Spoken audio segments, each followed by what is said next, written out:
And I will show you why these are. But in order for us to succeed on level 2, what the foundation is, to address the question of being collaborative. Naturally, we get to our own spaces, and that's understandable. But for us to thrive in innovation, collaboration has to be a key thing. Second, we've got to be adaptive to the realities that we deal with. We've got to be able to change as we move on. Experimentation. Now, I have learned that in government, you don't experiment. You do by the book. But for us to thrive, we have to open the space in a way to be experimental. What doesn't work, we drop, but what works, we build on it. And finally, about being inclusive. It's a space for everybody, and we need to create the systems to make that work. All the way, President Sir, I'm promising that we want to create jobs. To me, that's what we're about. Innovation is not just a fancy thing that you come out and go, yeah, I created some beautiful thing. But if it doesn't impact people, then that's a hobby. It's not really innovation. And we want to create jobs, and we want to impact the economy. All right, so I'll tell you a little bit about each of these pillars. Pillar number 1 is on the human capital. And our goal here is to try and strengthen the relevant innovation skills. And here, I'm just listing a few of the factors that we have on our agenda. Point number 1 is around mainstream innovation in our policymakers. It's easy to always feel that we're comfortable, and we've done this in the past. But as the innovation space evolves, you've got to change your game. And we have the capacity to do so. And one of the things we're strengthening is building capacity among policymakers to drive innovative policies. Second is the higher education space. We realize how much it takes to build the capacity for the future. Our innovative pipeline, like venture-based curricula. So students don't only just produce a thesis, but they build an enterprise. Thirdly is about a presidential innovation fellowship. And here is a model we've constructed. We're building teams of about 5 to 7 young people, multidisciplinary in nature, and we identify challenges in government, in county government, or in private sector, and these teams solve those challenges. In 1 year, they gather amazing experience. In 1 year, they solve some challenges in society, which costs much cheaper than if we were procuring. I'm not trying to kill, but all I am saying is that we can utilize capacity we already have. Then I'll take you to the next bullet. How about access to finance? It's a big deal, but the question is, how do we build the resources that we have to achieve our funding programs? Sir, I always observe as a CEO that researchers want to create innovative ideas, and you will see amazing of them. They struggle with getting the seed funding, or let's call it a de-risking funding, that they are able to validate their ideas to become potentially commercially viable. And we haven't structured an effective pipeline of funding instruments at different levels. So you'll find at a little mature level there are, and then maybe a little bit of private sector there are, and we've got a framework to address that. I will go to the third one, is around access to market. We want to strengthen the competition of innovation and innovative ideas across the globe through innovation trade tours and soft landing programs that enable guys to go to other markets. The second but not last is around an innovation policy, innovation repository system, so that we are able to harvest the potential that there is across the country. We want to strengthen counties, and I'm so glad that we have governor present. Innovation ecosystem in the counties. One of the agenda programs we have is a center of excellence that specializes on certain areas. Not all counties are going to do everything, but we have to have a level of specialization. And finally is around technology transfer offices. Look, the innovations that we see that come out of young people need a mechanism. And so we have specific targets of how we will drive technology transfer mechanisms in research centers. Today, I walked into Cambridge, Calro, Erie, and I've visited a number of them. I see huge potential for commercial value. So then, the last one is around policy. I have been involved in the startup bill for a while, but we don't always succeed, we don't always agree. But my aspiration here is to drive an effort that then will deliver a globally competitive startup bill, and there's a framework for it. About counties, and I strongly believe that we need the national innovation framework policy as well as the county, based on what their strengths are, and the national IP policy. And I've attracted the IP team from WIPO to spend their time for a couple of days in Nairobi to support our efforts towards our IP policies. So then, sir, I want to promise minimum 2% of our GDP. I'll take responsibility for it, and my board is present. Second is we want to create amazing jobs.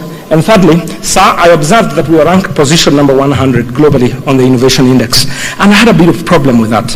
And I really plead that let's take this seriously, because that's a measure of success. And I'm promising within this less than 10 years, we're going to be top 50. So someone asked me, how are you going to fund your effort? How are you going to fund your effort? The same way we started the Innovation Agency 3 years ago with hardly any money, but look at what has happened in 3 years. It's the same game I'm going to play. It's the same game we're going to play, and we will have the resources. We estimate it's going to cost us this much. And sir, I have learned you have used this expression, mambo ni matatu. And this concept of mambo ni matatu is known by Kenyans, and we have a three-pronged strategy that we do this. So it's mambo ni matatu. The first one is to have a clear sense of vision, absolutely clear what we want to do. And that was clear to us what we wanted to do. And through the master plan, we have a sense of clarity what we want to do. That's step number one. Step number two is get the right people around you. Coalesce the right people around you. It hasn't been easy, but look, it hasn't costed us much money to organize the Innovation Week. It's through some partners that we've worked, who is a coalition of the willing. In a little while, it's a national movement, and now becoming an international movement. Similarly, we'll rally the right people around our agenda. Government will create an appropriate environment. And I do know I'll get the support that I need from government, but I do know there are so many partners here willing to work with us. And the third is to build the structures that will support delivery of the vision. And the Innovation Agency, we've got the framework. Finally, I'll invite you, since this is an Innovation Week, your devices, please. You will download the master plan. And here is the Innovation Agency that I present to you as a vehicle for transformation. After this morning, the head of state will launch the master plan, and it shall be available to all of us. So I hereby conclude by saying thank you very much for listening to me, and I look forward to it. God bless you. Another warm applause for the CEO Kenya. Thank you. Thank you very much, sir. Your Excellency, sir, with your permission, at this point, I would like to call upon the Cabinet Secretary, Youth Affairs, Creative Economy and Sports, Honorable Ababu Mwamba, to now come and make his remarks. Let's put our hands together as we welcome him. Karibu sana, Bwana Waziri. Welcome.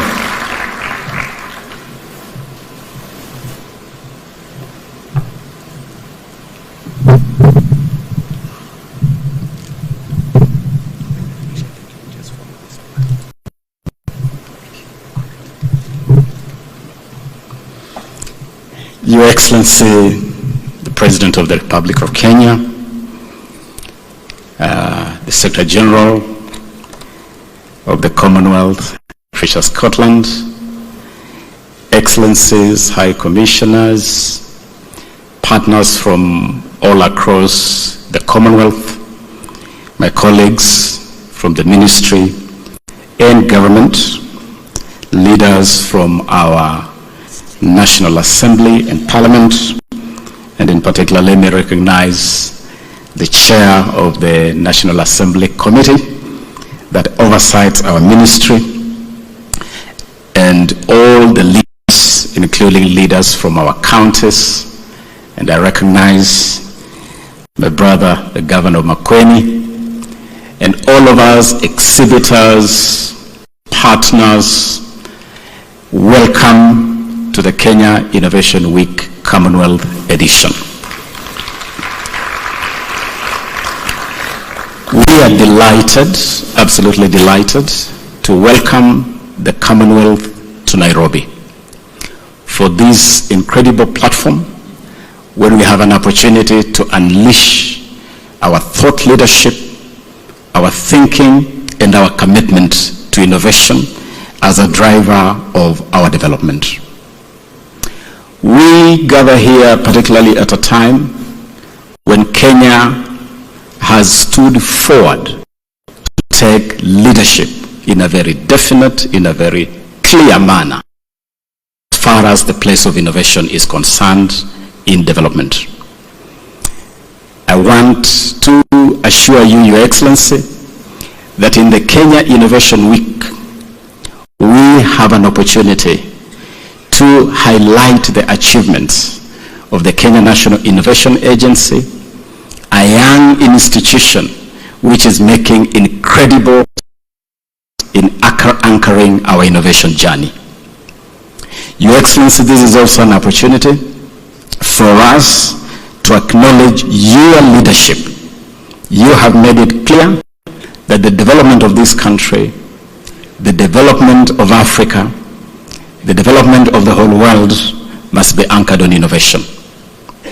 From fintech, where M-Pesa continues to be a phenomenon, to green energy, to the incredible commitment to planting 15 billion trees in a record 10 years as part of our agenda for climate adaptation. Your Excellency, you have taken leadership, and today we are proud to celebrate the leadership you are providing not Africa and for the whole world. Hongera, Your Excellency. Your Excellency, today we gather here as the family, in our thoughts, our commitments, and our action together. And it is amazing that today we move from theory, from stories. In the build-up to this incredible week, we have had occasion to set our commitment to commercialization, moving ideas to commercialization, commercialization to job creation. We are happy, Your Excellency, that this vision is finding meaning in the bottom-up economic transformation agenda across various sectors, including in the flagship program our ministry is running, we call Talanta Hela. In Talanta Hela, in the progression of talents in sports and the creatives, we call it monetization. In innovation, we are calling it commercialization. It is really the same thing. And so, Your Excellency, this week, exhibitors to innovators across the Commonwealth, and for us here in Kenya, it is an incredible opportunity for our young innovators to showcase of the Presidential Innovation Challenge and Award. It is during this week that we will be announcing the winners of the first ever Presidential Innovation for the last 3 months and has now reached its end. Your Excellency, welcome, and let me now take this opportunity with great humility of the Commonwealth to address us. Welcome, Your Excellency.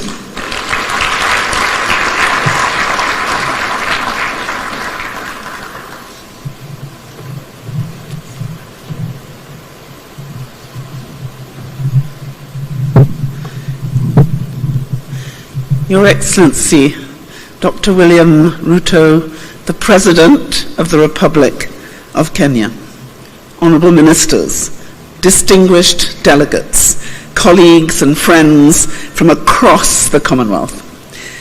What a joy it is to be back in the wonderful city of Nairobi,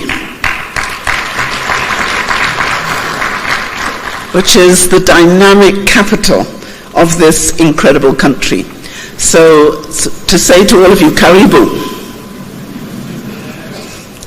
I want to perhaps use my real name, as you know, is Nazirian, because I am in fact a daughter of the Maasai. So what a privilege it is to stand alongside you at this opening of this inaugural Commonwealth edition of Kenya Innovation Week.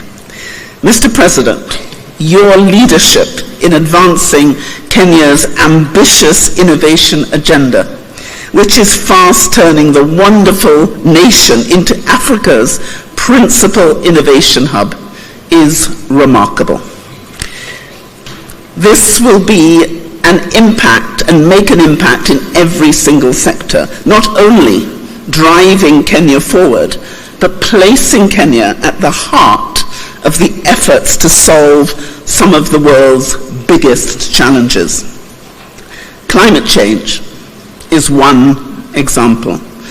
Kenya is already a world leader in geothermal energy, which now represents 47% of the total production. But green energy now accounts for 96% of the energy in Kenya, second to none, I think, in Africa. And with the powerful initiative to plant 15 billion trees by 2032, including 100 million planted in a single day just 2 weeks ago, it means Kenya's role in climate change mitigation now has the potential to be transformational. These are just two of the reasons why you, Mr. President, have been recognized by the Time magazine as one of the world's 100 most influential leaders shaping global climate action. And I congratulate you, and I pay tribute to Kenya's National Innovation Agency, which under the spirited leadership of Tony Omwanza, forgive me for stumbling over your surname, I think of you as Tony the Magnificent, is transforming the innovation landscape. This is only the third Kenya Innovation Week, but thanks to your work, it has already become established as a firm fixture in the international calendar. So this is a testament to the creativity, the passion, and expertise which showcased, the commitment to innovation across public, private, research and academic sectors, and above all, the entrepreneurial spirit and talent of Kenya's young people, who are driving this proud nation forward to an ever more hopeful future.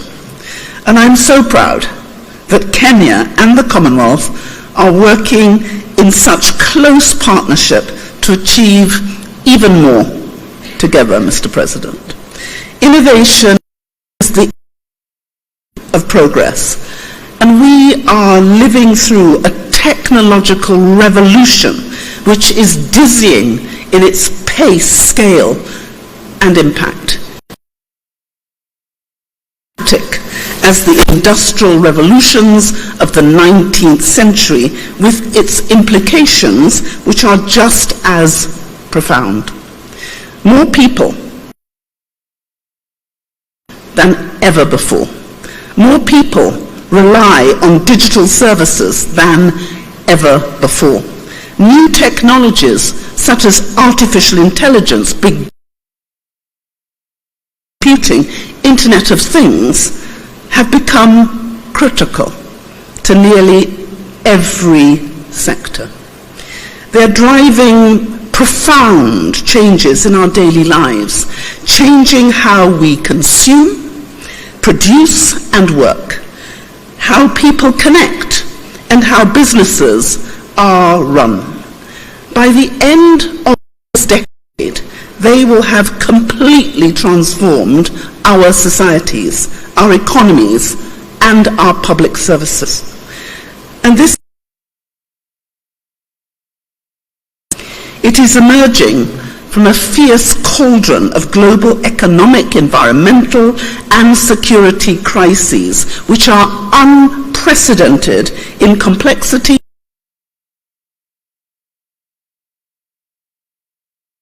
Understand, to harness and master this revolution will determine not only our success in overcoming these crises,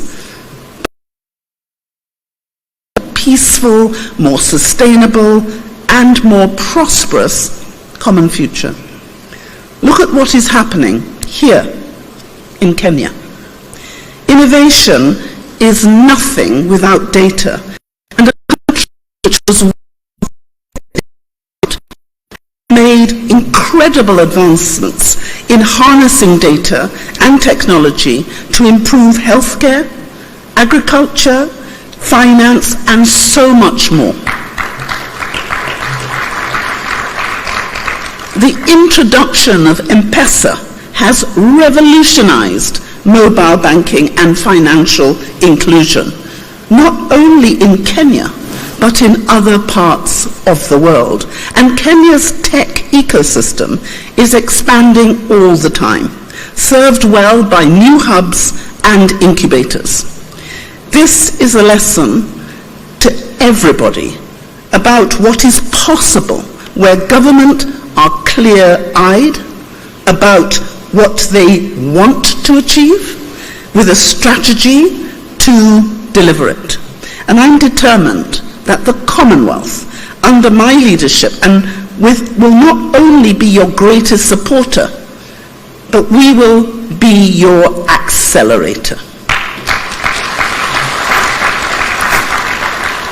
Just imagine what we could achieve by working together. In the Commonwealth, 55 other independent, sovereign nations across 5 continents in an equal partnership of shared values, shared goals, and shared advantages.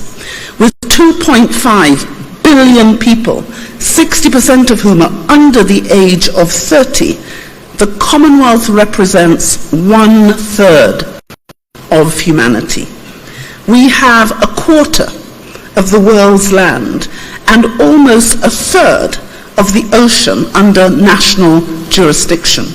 We comprise developed and developing economies, island states and landlocked states, some of the largest populations of any country in the world, and some of the smallest. 5 of the 10 fastest growing cities on the planet, and some of the most remote indigenous communities. And our economic power and potential is rapidly expanding. The combined stock of physical infrastructure, natural capital, and human capital in our Commonwealth now exceeds the value of $150 trillion US dollars. Trade costs between Commonwealth countries are 21% lower on average than trade between non-Commonwealth countries, and intra-Commonwealth investment since I became Secretary General. Our convening power, our expertise, and our capacity to provide assistance to each other and every member state is unique.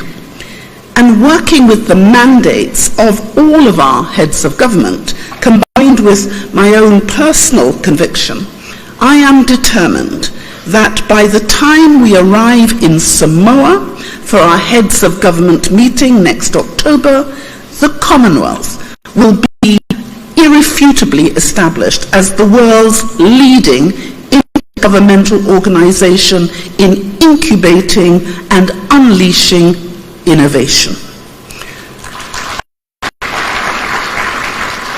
And let me just give you a couple of examples of what is possible.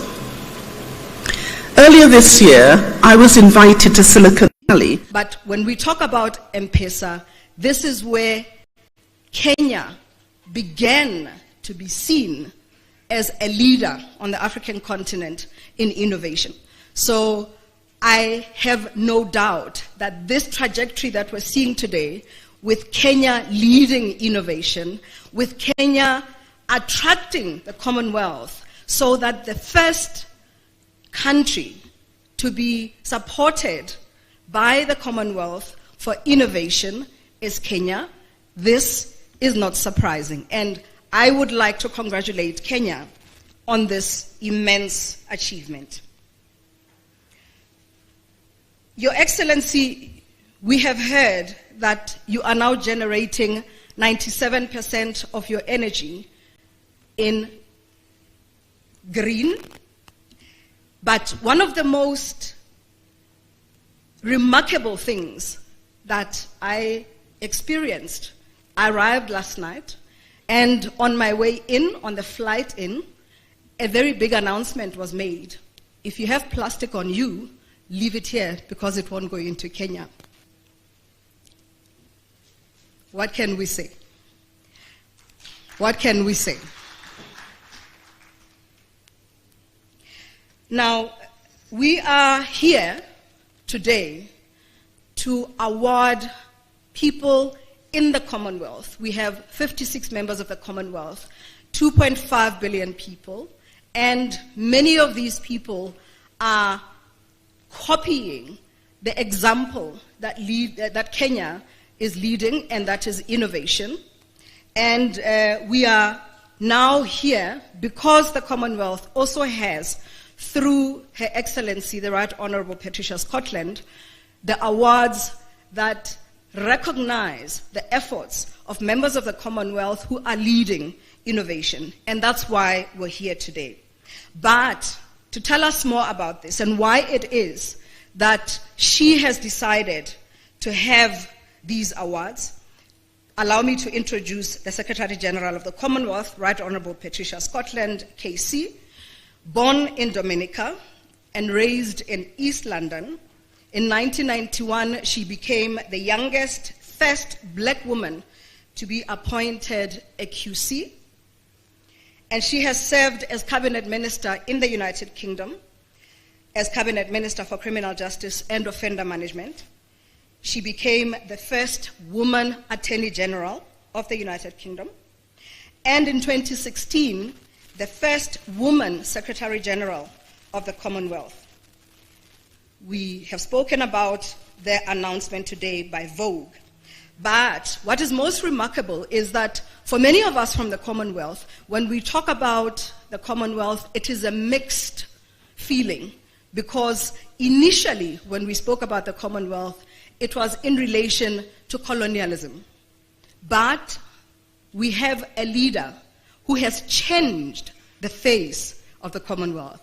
And one of the biggest is that before Her Majesty the Queen passed away, through the leadership of Her Excellency the Right Honourable Scotland, she made an announcement that if the leaders of the Commonwealth did not want the British royal family to continue leading the Commonwealth, they had the choice to do so. It was under her leadership that this announcement was made. Now, if this is not a change of the face of the Commonwealth, I don't know what is. Right Honourable, please welcome.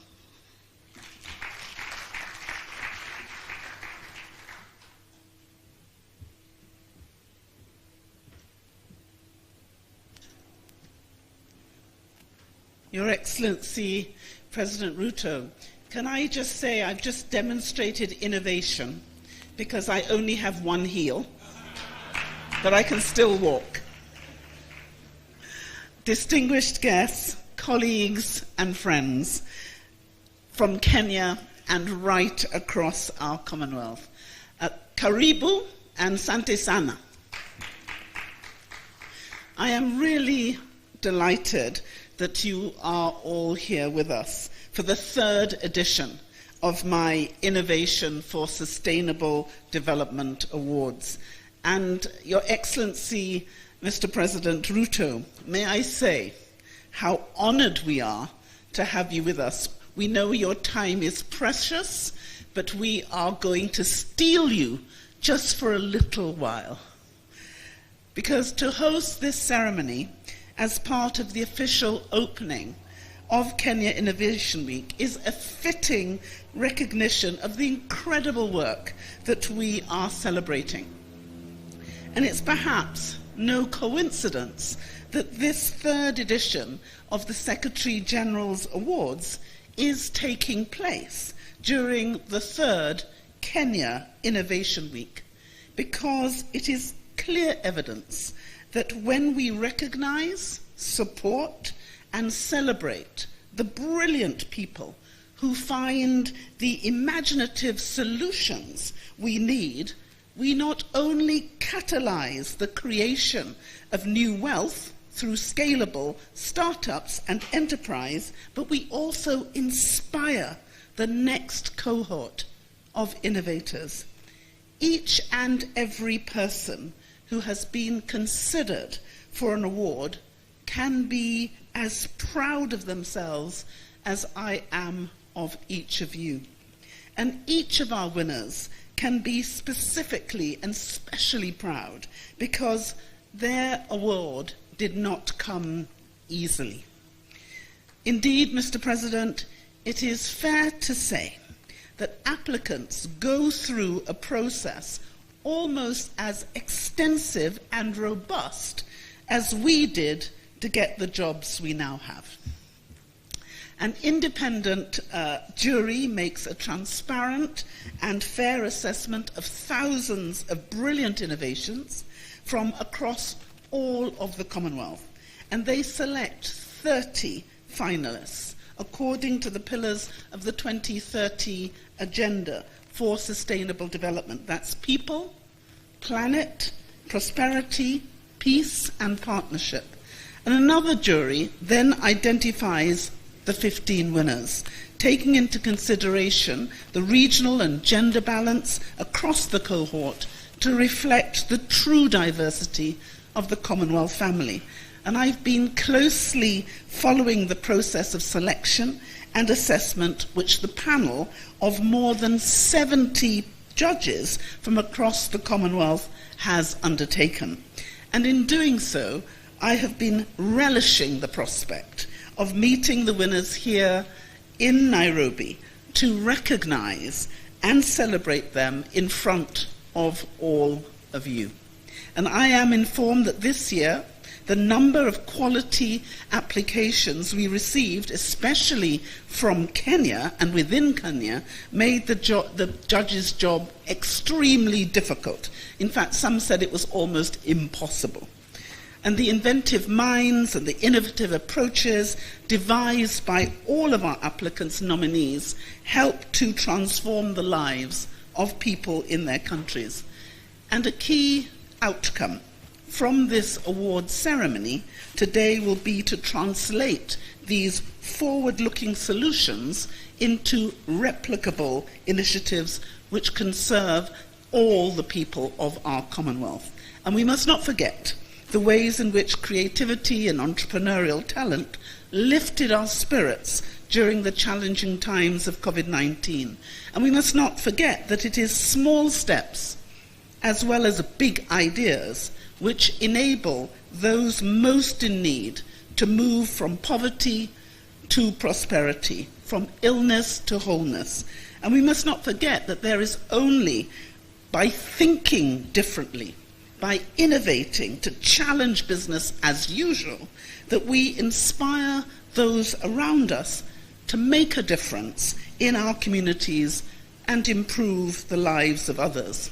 Huge challenges such as climate emergency and food security require local as well as global action. And in the Commonwealth, we understand the value of mutual support and encouragement and of multilateral cooperation. Over many decades, the people of the Commonwealth have found pioneering ways of overcoming daunting challenges and solved seemingly difficult problems. And I instituted these awards in 2019 to recognize them, and with a particular focus on the 1.5 billion people across our member states who are under the age of 30. Previous winners have capitalized on their exposure to attract the support they deserve from governments, investors, mentors, and partners. And this has helped those innovators to scale up their work and achieve even more impact. So I am really proud of this, and just like all of you, I am looking forward to hearing from our award winners today about what they have done to break new paths and to take risks to advance their ideas for positive change. I think they inspire me. I know that they will inspire all of you, and you inspire those around you. You change lives, and you will inspire the next generation.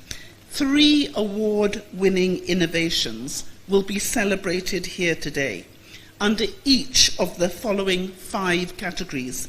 The first, improving the lives of Commonwealth people. The second, improving prosperity in the Commonwealth. The third, protecting the planet and the natural environment in the Commonwealth. And the fourth, promoting peace and justice in the Commonwealth. And the last but not least, promoting partnerships for sustainable development in the Commonwealth. 15 winners will each receive a trophy, a certificate, and prize money of £3,000 sterling. But first, our equally brilliant finalists will be recognised, some of whom have joined us today. And I would like to thank all the nominees for this year's awards for their entries, especially those from Kenya, who have also joined us here today. And to the winners, my deep, heartfelt congratulations. You deserve it. I think we were now supposed to hear from the winners.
Ladies and gentlemen, we, as the Right Honourable has said, have 5 categories, and in these categories each has several winners, and they come from the various regions of the Commonwealth. And please allow me now to humbly invite the Right Honourable Secretary General and His Excellency the President to hand out the awards.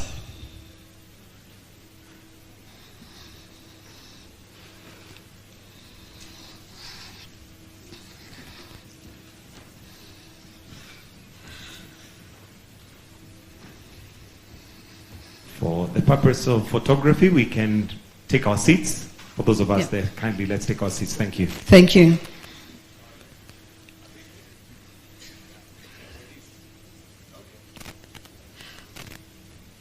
Okay, so the first award is for innovation, and this is the category Improve the Well-Being of the Commonwealth People. The country that the winner comes from is Kenya, and he is a 23-year-old social entrepreneur, founder and CEO, and assistive technology startup leveraging AI and automated 3D technology to interpret text and speech, creating lifelike sign language avatars with real-time precision.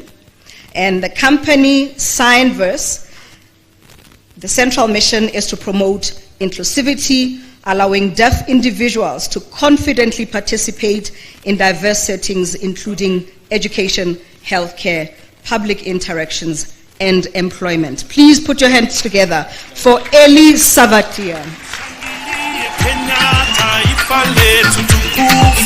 Kenya tunayoipenda, tushangilie Kenya, taifa letu tukufu. Kenya tunayoipenda, Kenya yetu tunayoipenda, twajivunia sana tukijiita wa Kenya, nchi yenye baraka. Twajivunia sana tukijiita wa Kenya, nchi yenye baraka.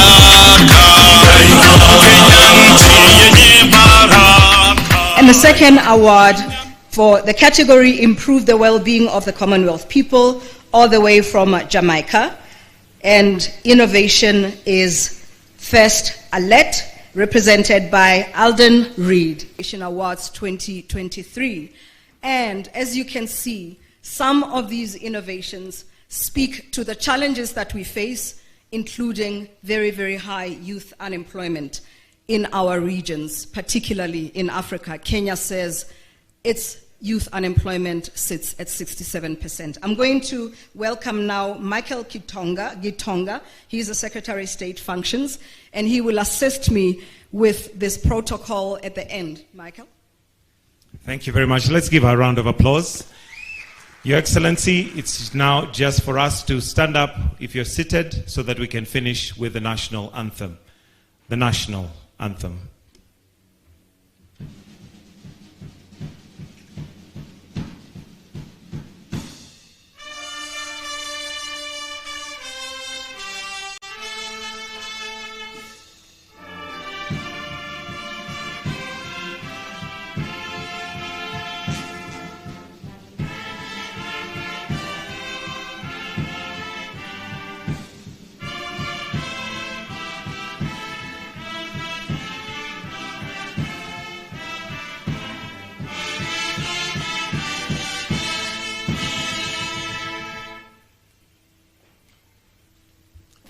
Let us remain where we are as we allow His Excellency to now take leave. God bless. Have a good afternoon.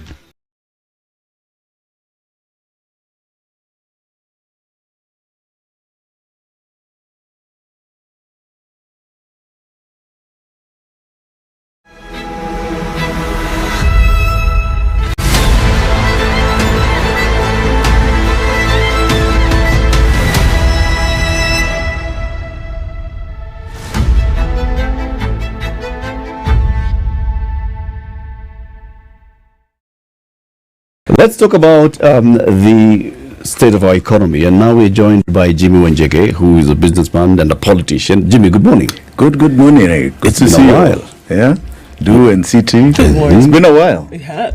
A couple of months, I think. Yes. When was the last time I was here? A couple of months ago.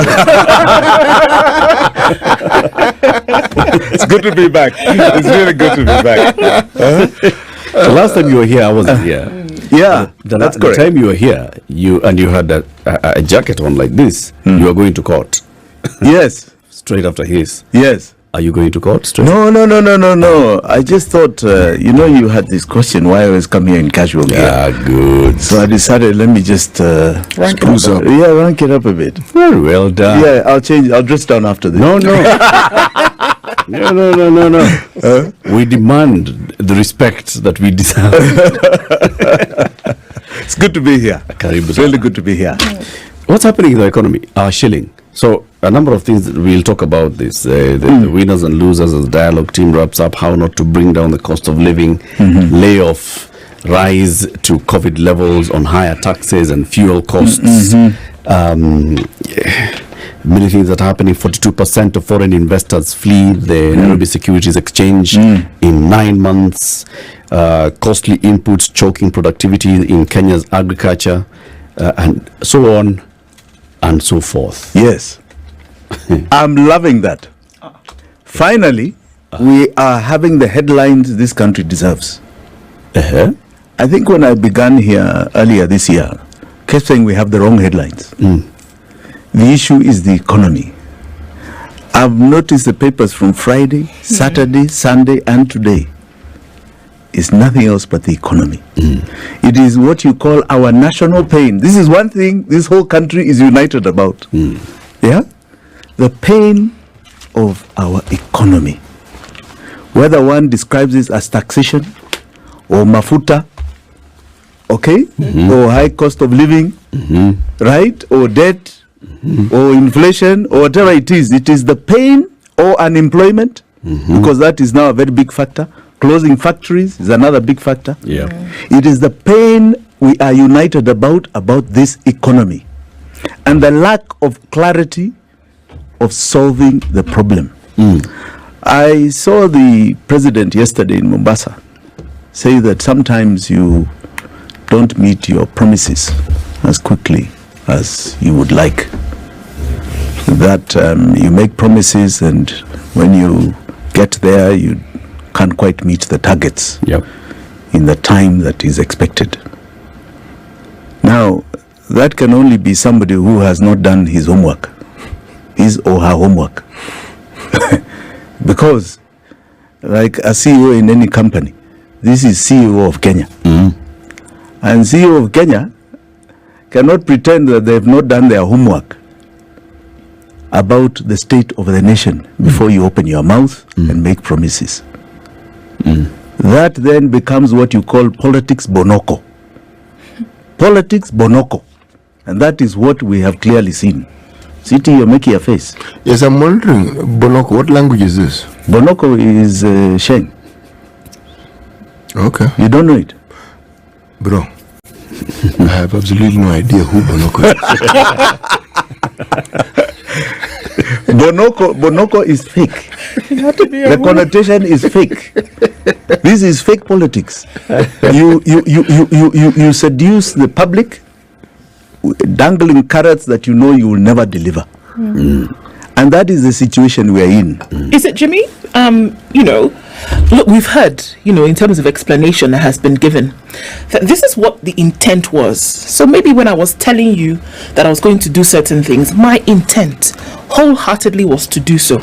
Now, getting into the boat, I then realized that there are many other factors that would then influence what it is that I wanted to do, of which I was unaware of before I got into the boat. Is that the same kind of scenario we'll be looking at here, or is it really? No, it isn't. Not at all. Because our problems are not of our own making. They are of our making. It's not an international making. It's not an arena that is outside of us. That is only a small part. The problems we have were created primarily over the last 10 years, of which the current president was well aware of. You cannot feign ignorance. And if you're going for the top job, the one thing you must do is do some homework. You can't feign ignorance that maybe I was out of the system and so on, so I didn't know what was going on. You are here in Kenya like all of us. You have been in government. You have done an assessment of your liabilities. You've done an assessment of your credit balance. You should have, before you make promises. Just like a company. I know what the right side of my book says and the left side. My liabilities and my assets. And the problem we're having is that was not done. In fact, it was ignored, like it's irrelevant. Let's just go and induce the people with the bonoko talk, right? So that when they consume it, they will say, yes, now we have a narrative called hustler versus dynasty. The problem in this country is the liability are dynasties. That is the way it was put, right? So we remove them. To be honored with a Global Innovation Award. And during that visit, Deloitte, IHP, and DeepMind, to name just a few, along with experts from the University of California, Berkeley, to discuss the latest innovations and advancements in artificial intelligence. Their work is breathtaking. It was crystal clear how artificial intelligence could be used to help climate-vulnerable countries anticipate and prepare for the worst effects of climate change, and how it could be used to help farmers across the Commonwealth manage their crops, help healthcare professionals reach more people, or help countries like Kenya with amazing innovators gain more efficient access to international markets. So I invited them to work with us, and together we created the Commonwealth Artificial Intelligence Consortium. And this consortium is unique, bringing world-leading firms together and leading academics, not-for-profits, Commonwealth governments, and international institutions in a partnership for innovation, growth, and sustainable development. And we held the consortium's first meeting in the margins of the UN General Assembly in New York in September. And a robust action plan for our small states has already been agreed. But the plan focuses on 4 critical areas for implementation: research and innovation, policy, capacity building and infrastructure, and youth and gender empowerment as cross-cutting themes. And delivering this plan will help us to close the growing digital divide between developed and developing nations and roll out the benefits of AI across healthcare, education, industry and government, and build a new framework for the application of AI across the whole Commonwealth within a single year. So let me offer a practical example of the consortium's potential, which I hope, Mr. President, will delight you because it's absolutely in line with your vision and your delivery. Because earlier I mentioned the fantastic initiative to plant 15 billion trees by 2030, your inspirational idea. Every tree is a money generator due to its carbon storage capacity. But the new technology means it is possible to measure the carbon stored in each tree. And one of our consortium members, Planet Lab, is experimenting with this idea for carbon trading to achieve net zero goals. So it means we will move from guesstimates to accurate estimates, which when you say to others, pay me the money, will now be able to know how much they should pay. So next week at COP28, we will support these efforts by launching a new program for the Commonwealth called Geospatial Expertise Networking and Innovations for United Climate Solutions. And you don't have to remember that, just remember it's called Commonwealth Genius. Because through the Commonwealth Genius program, we will be able to leverage AI and geospatial technologies as implementation instruments to accelerate established Commonwealth initiatives, including the Commonwealth Climate Finance Access Hub, the Commonwealth Blue Charter, the Living Lands Charter, and the Sustainable Energy Transition Agenda, as well as the flagship national policies of Commonwealth member states. So everything you aspire, we are going to accelerate and help you to achieve. So in practice, Mr. President, this means that we will be able to support, measure, and accelerate policies such as your tree planting initiative, multiplying the effects not only in relation to climate change, but in the ability to mobilize significantly more resources for sustainable development. And this is only the beginning, because the beauty of the Commonwealth is that everything we do is scalable, replicable, action-oriented, and rooted in our shared values. And we know that our history, that when Commonwealth leads, the world follows. Our leaders were calling for action on climate change in 1989, before there was even a process for international negotiations. They stood resolute in the face of apartheid. The Commonwealth Charter, which was agreed in 2013, provided the framework for sustainable development goals agreed 2 years later. And in leading on AI and the technological revolution, I hope that Kenya and every member of our family of nations sees the Commonwealth not only as your friend and your ally, but as your partner of choice as you continue to propel yourselves forward, so that we may overcome the challenges we face together. We can grow together and flourish together. As individuals and organizations in this room today, we all have different capabilities and specialisms, but we all have something special to offer, and each of us has the power to change. Kenya Innovation Week is so special because it is a unique opportunity to combine those capabilities and pool that power to reshape not only this magnificent country, Mr. President, but the continent and the Commonwealth and the wider world. And I thank you for your leadership, for your concentration, for your passion and your energy, and may you never sleep. God bless you.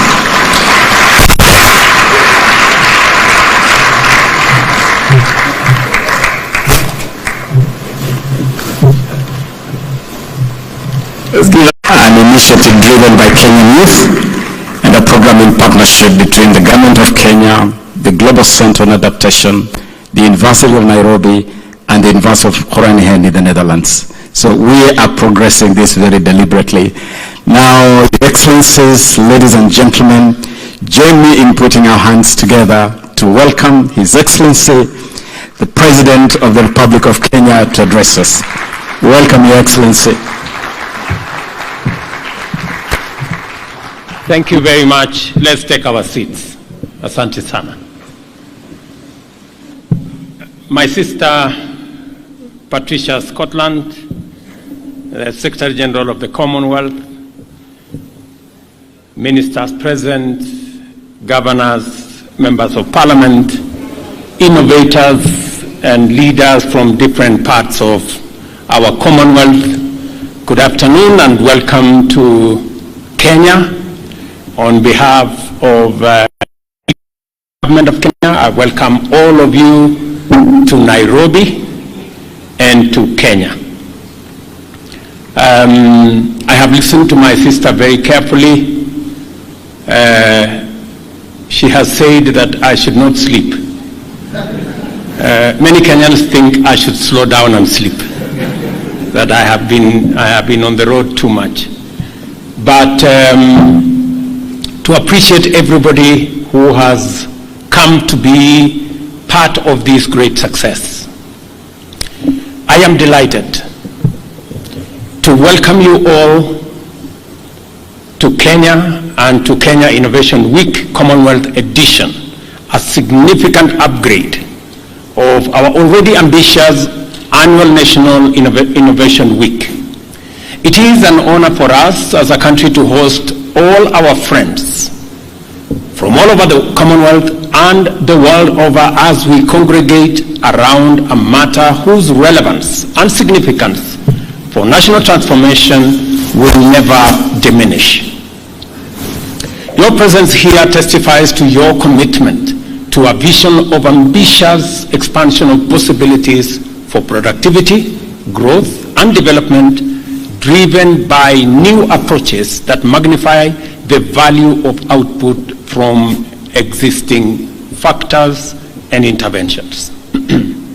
This third Kenya National Innovation Week is a tremendous achievement which exhibits, through many platforms, the ways and speed at which our national innovation policy is succeeding in entrenching a national culture of innovation. It highlights the importance that our society has come to attach to innovation. It also underscores the growth in the government's commitment to the promotion of innovation and demonstrates the interest of stakeholders, many who are here in our country, region, continent, and beyond, in our maturing innovation ecosystem that was ably articulated by Mr. Omwanza.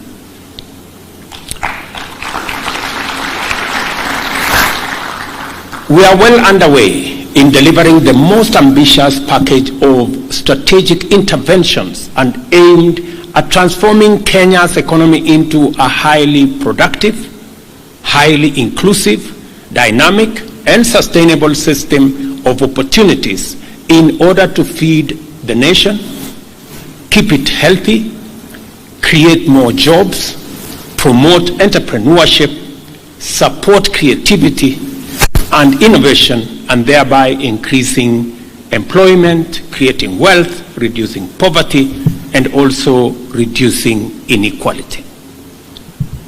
We are committed to deliver all the commitments in this ambitious agenda using existing national resources, which, as everyone knows, are always limited.